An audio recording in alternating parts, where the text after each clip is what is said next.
हमारे वहाँ काफ़ी दल है, उसमें अगर कोई छोटी मोटी बात होगी तो ये सोच की लड़ाई है, आइडियोलॉजी की लड़ाई है, विचारधारा की लड़ाई है। उसको देखते हुए एडजस्टमेंट सब करेंगे और साथ मिलके चुनाव लड़ेंगे। चाहे वो हो एनडीए हो चाहे महागठबंधन हो, चुनाव के समय में कुछ न कुछ इस तरह की बातें होती रहती है सभी दल में। इसको कोई इतना गंभीरता से नहीं लिया जाना चाहिए।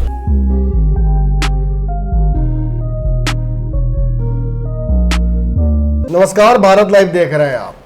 महागठबंधन के लिए आने वाला 2 दिन बहुत महत्वपूर्ण होने जा रहा है, जहां एक तरफ राजद ने अपनी तैयारियों को लेकर कोई अभी तक हवाला नहीं दिया है सार्वजनिक तौर पर, वहीं कांग्रेस ने यह बात साबित कर दी है कि वो महागठबंधन में बड़े भाई बनने के लिए तैयार है।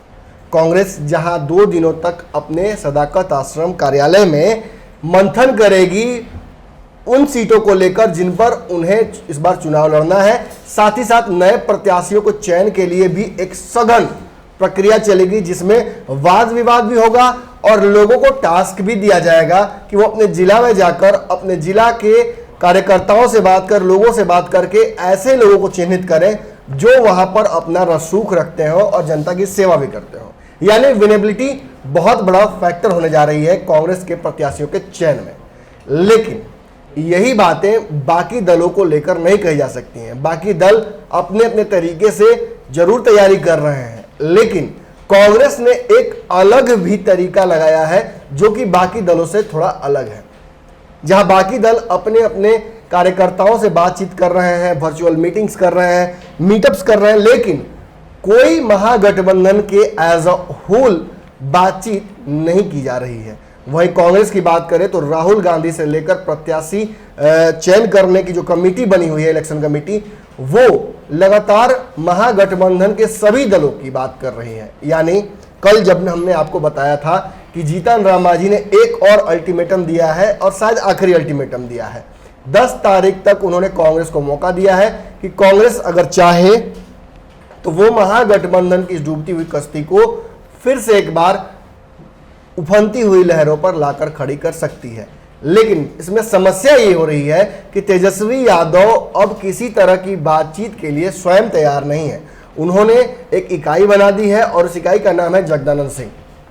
जगदानंद सिंह के माध्यम से ही उपेंद्र कुशवाहा भी अपनी पार्टी के 3 सदस्यीय कमेटी को बातचीत के लिए लगा चुके हैं। अगर अंदर की बात बताएं तो उपेंद्र कुशवाहा और तेजस्वी के बीच में सुलह हो गई है। अगर उससे भी पीछे आप जाते हैं तो आपको पता चलता है कि इससे पहले कहीं ना कहीं मुकेश सहनी ने भी तेजस्वी यादव से पैचअप कर लिया था। ऐसी परिस्थिति में केवल एक जीतन राम मांझी हैं जो कि महागठबंधन से बाहर हो चुके हैं, लेकिन उन्हें महागठबंधन में अभी रहने का मन है। ये इशारे अलग अलग तरीके से उनकी पार्टी ने किए हैं, उनके ऑप्शंस खुले हैं। उन्होंने पहले ही कहा था कि वो अन्य दलों से भी बातचीत कर रहे हैं। तीसरा मोर्चा भी कल यशवंत सिन्हा के मौजूदगी में अपनी कवायद शुरू कर चुका है। जहानाबाद से उन लोगों ने अपने प्रयास को शुरू किया है। लेकिन इन दोनों ऑप्शन यानी एनडीए और तीसरे मोर्चे के अलावा मांझी के मन में महागठबंधन में रहने का कहीं ना कहीं मन बना हुआ है और इसी को कहीं ना कहीं कांग्रेस भी भुनाना चाह रही है। लेकिन समस्या क्या हो रही है? देखिए, पहले ही तेजस्वी यादव ने यह तय कर लिया है कि मांझी जी से कोई विवाद बात नहीं होगी, लेकिन कोऑर्डिनेशन कमेटी की मांग को लेकर मांझी जी अभी भी अड़े हुए हैं। शायद वो महागठबंधन की अकेली पार्टी है जो कोऑर्डिनेशन कमेटी को लेकर इतने चिंतित हैं। अगर बात करें तो कांग्रेस की, तो कुछ दिनों पहले कांग्रेस से जब उनकी बातचीत हुई थी और राजद से थककर वो कांग्रेस के पास गए थे, तो उन्होंने ये बातें स्पष्ट तौर पे कांग्रेस से कही थी कि कोऑर्डिनेशन कमेटी आप अगर बनवा लेते हैं तो हम महागठबंधन में रहेंगे। लेकिन सच यही है कि कांग्रेस के द्वारा दिए हुए भी 6 दिनों का समय, उसकी मियाद पूरी हो चुकी है और इसी वजह से मांझी जी अब महागठबंधन में नहीं है। लेकिन कांग्रेस ने राहुल गांधी और अहमद पटेल के माध्यम से ये बातें स्पष्ट की थी, जो वर्चुअल मीटअप हुआ था उनका, उसमें कि कहीं ना कहीं महागठबंधन को कमजोर होने नहीं दिया जाएगा। बीच में खबरें आई थी कि चिराग पासवान को महागठबंधन का हिस्सा बनाएंगे, लेकिन जिस तरीके से ये बातें अगले ही दिन कहीं ना कहीं गलत साबित हो गई, एक भ्रम की स्थिति क्रिएट की गई और बाद में खबर ये लगी कि जो भी कुछ कर रहे हैं चिराग पासवान वो एनडीए में रहने के लिए कर रहे हैं। उनके नीतीश कुमार से जो भी विवाद हैं उनको निपटाने के लिए भाजपा उनके बीच में सुलह का काम कर रही है और सरकार का हिस्सा बनाने के लिए भाजपा प्रयास कर रही है। अब बस नीतीश की हामी का इंतजार है, मामला सुलझ जाएगा, यानी चिराग पासवान महागठबंधन की तरफ आने की गलती नहीं करेंगे। और जो दावे किए जा रहे थे कि चिराग पासवान और रामविलास पासवान के संपर्क में है कांग्रेस के नेता, ये गलत साबित हुए।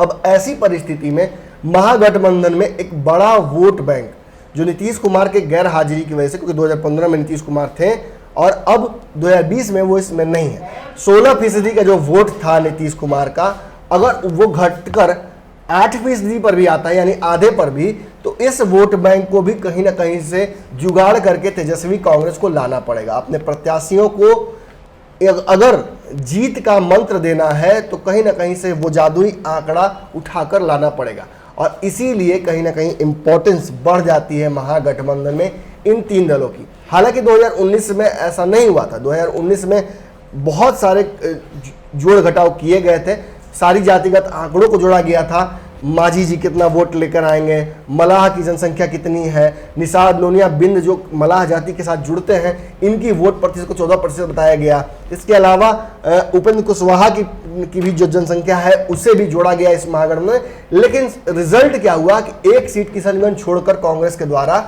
महागठबंधन की कोई भी सीट जीती नहीं गई, यानी राजद भी शून्य पर ही आउट हो गया था। ऐसे में जो बड़ा कहीं ना कहीं कहा जा सकता है, आप अक्सर देखते होंगे जब कोई टीम अच्छा नहीं खेलती है तो कप्तान हटा दिया जाता है या फिर उसमें सबसे जो फिसड्डी प्लेयर्स होते हैं जिन्हें कहा जाता है स्टॉक प्लेयर्स, उन्हें हटा दिया जाता है, लेकिन कोई भी स्टार खिलाड़ियों को छेड़छाड़ नहीं करता है। और ऐसी ही परिस्थिति में कहीं ना कहीं महागठबंधन के तीन दल यानी वीआईपी, हम और रालोसपा पर सारा गाज गिरा। राजद अपनी गलतियां मानने के लिए तैयार नहीं थी, लेकिन इन तीनों दलों को ये बार बार एहसास कराया गया कि इन्होंने अपना वोट प्रतिशत आज तक डिलीवर नहीं कराया है महागठबंधन ने। अब हालांकि परिस्थितियां अलग हैं, 2019 में आम चुनाव हुए थे और 2020 में बिहार विधानसभा के चुनाव होने हैं। दोनों में अलग अलग आंकड़े काम करते हैं। हमने देखा था कि 2014 में नरेंद्र मोदी ने एक प्रचंड बहुमत के साथ बिहार में अपनी एंट्री की थी और वहीं 2015 में जब नरेंद्र मोदी आए थे तो बिहार विधानसभा चुनाव में बाहर का रास्ता उन्हें जनता ने दिखा दिया था। यानी आंकड़े अलग अलग होते हैं, समीकरण अलग होते हैं दोनों चुनाव के, और लोगों को पता होता है कि जहां एक तरफ केंद्र की सरकार चुनने के लिए केंद्रीय चुनाव होते हैं, वहीं बिहार की सरकार को चुनने के लिए बिहार के चुनाव होते हैं और इसी वजह से परिस्थितियां बदल जाती हैं।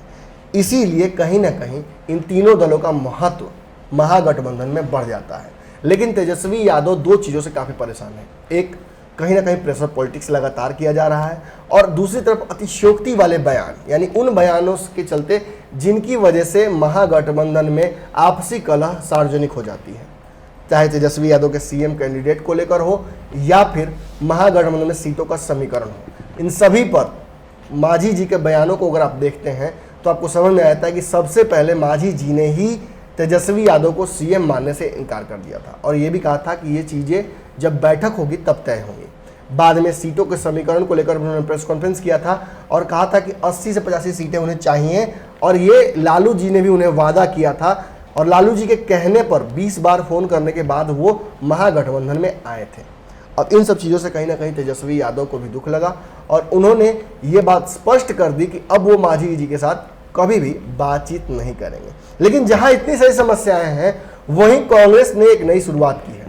कांग्रेस ने महागठबंधन के सभी दलों को लेकर बैठक की है, यानी बैठक में कांग्रेस के लोग ही मौजूद हैं, लेकिन वो चिंतन करेंगे महागठबंधन के बाकी दलों को लेकर भी, यानी सीटों का समीकरण जो बाबा आपको 2 दिन पहले बता रहे थे और वोट प्रतिशत की बात जो कह रहे थे, ये कांग्रेस बहुत सीरियसली ले रही है। बताया जा रहा है कि कहीं ना कहीं तेजस्वी यादव भी इसको सीरियस ले रहे हैं, लेकिन सार्वजनिक तौर पर वो नहीं चाहते हैं कि माझी जी और बाकी दल जो छोटे दल हैं महागठबंधन के, उनकी बातों को इस तरह से मान लिया जाए कि वो महागठबंधन में अपना प्रेशर पॉलिटिक्स करके जीत भी ले। तो ऐसी परिस्थिति में कहीं ना कहीं कांग्रेस ने ये जरूर एहसास करा दिया है कि माझी जी को छोड़कर चलने के लिए वो फिलहाल तैयार नहीं है।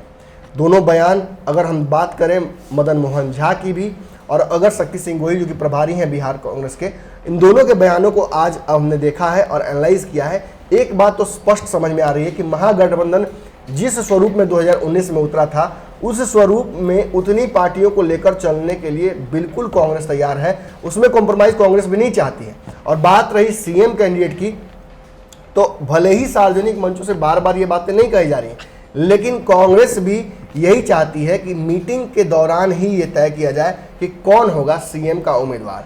ऐसे में कहीं ना कहीं तेजस्वी यादव ने जो पहले से सब कुछ तय कर रखा है उसमें कांग्रेस का कॉन्ट्राडिक्शन होना लगभग तय है।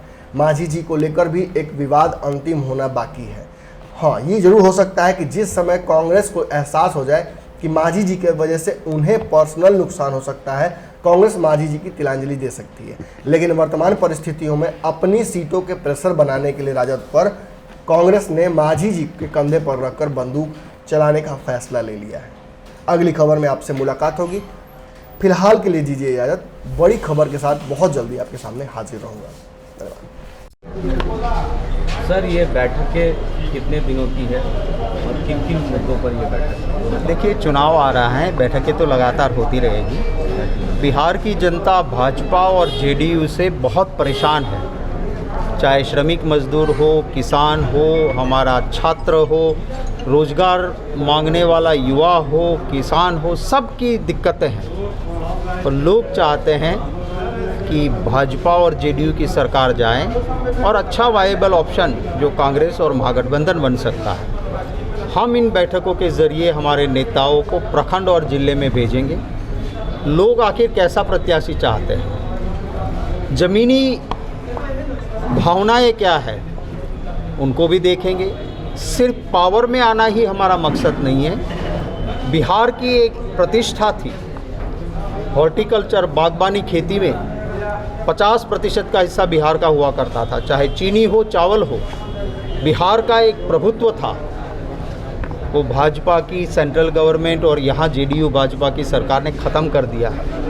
हम कांग्रेस पार्टी और महागठबंधन आने वाले दिनों में बिहार के उस गौरव को पुनः स्थापित करने के लिए पूरी कोशिश करें। पर सर, जिस तरह से महागठबंधन में हमेशा तकरार की बात आ रही है, जीतन राम मांझी कोऑर्डिनेशन कमेटी की मांग कर रहे हैं पर उनकी मांग पूरी नहीं हो रही है। दो बार कांग्रेस से भी डेट मिला था पर वो भी डेट आज पार हो गया है। देखिए, असल लड़ाई तो एनडीए में चल रही है।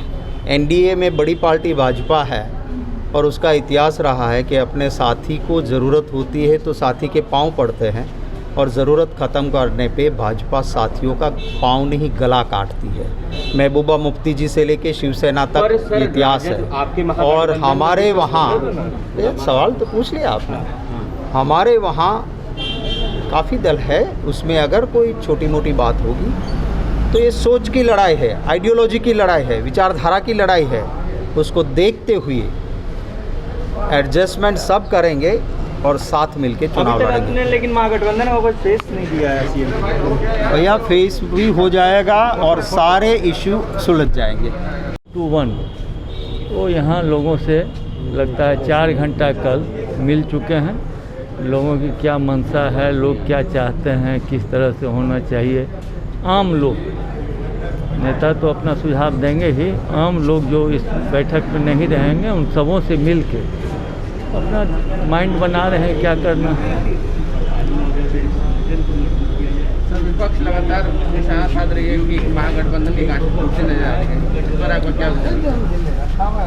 एनडीए की गांठ कहाँ बंधी हुई है? रोज चिराग जी का बयान आ रहा है जो हम अपने लोगों को आह्वान कर रहे हैं। हमारे यहाँ तो कोई बयान देने पर किसी पर कार्रवाई नहीं होती। वहाँ तो चिराग पासवान जी का एक जिला अध्यक्ष ने बयान दिया है एनडीए अटूट है, उसी पर उसको पार्टी से निकाल दिया गया। हम समझते हैं चाहे वो हो एनडीए हो चाहे महागठबंधन हो, चुनाव के समय में कुछ न कुछ इस तरह की बातें होती रहती है सभी दल में। इसको कोई इतना गंभीरता से नहीं लिया जाना चाहिए। चुनाव होना इस समय सही है? क्या चुनाव होना इस समय सही है? देखिए, जिस तरह से केस बढ़ रहा है, पहला कर्तव्य सरकार का हो या मेरा हो या कहीं का हो, ये है जो लोगों की सुरक्षा। लोगों की सुरक्षा पहला एजेंडा होना चाहिए। उसके बाद तो चुनाव आएगा, तो जब इलेक्शन कमीशन का ये ड्यूटी है, लोग देखेंगे, उनका जो निर्देश होगा उस हिसाब से हम लोग तैयार रहेंगे। बढ़ाएं अपना कदम सक्सेस की ओर शिखर करियर इंस्टीट्यूट के साथ। शिखर करियर इंस्टीट्यूट पूर्वी भारत में एकमात्र कोचिंग संस्थान जो एक्सक्लूसिवली है मेडिकल एंट्रेंस एग्जाम के लिए।